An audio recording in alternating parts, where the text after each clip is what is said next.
Essa semana, muitos vendedores se preocuparam com a notícia do Banco Central fechar a Nubank. Mas e aí? Isso é verdade? E agora? O que eu faço com o meu dinheiro? Primeiro, vamos diferenciar sobre bancos e instituições financeiras. Bancos tradicionais ou instituições financeiras bancárias e instituições financeiras não bancárias têm três diferenças.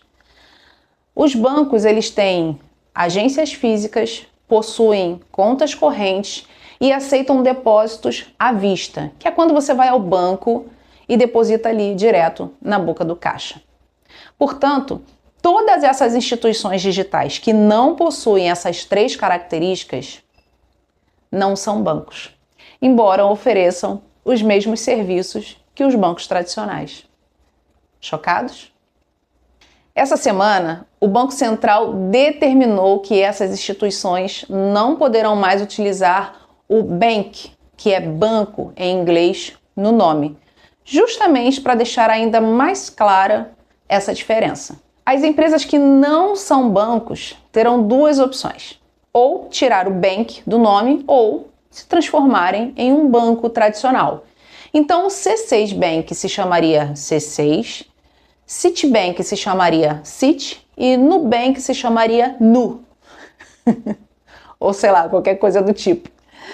Mas é seguro manter o meu dinheiro nesse banco? Bom, segundo o Índice de Basileia, que é um indicador financeiro que mede a solidez de uma instituição financeira, o banco Nubank está dentro da classificação segura que um banco necessita para absorver possíveis perdas sem comprometer a segurança dos depósitos e do sistema financeiro.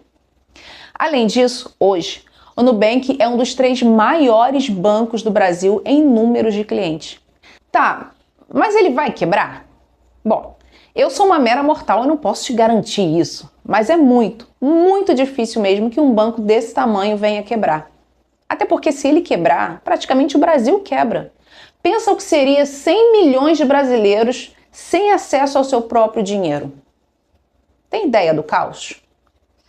Mas numa alta escala de loucura, vamos supor que uma instituição desse tamanho como o Nubank, que já está pertinho de números de clientes como Bradesco, Itaú e Caixa Econômica Federal, venha a quebrar.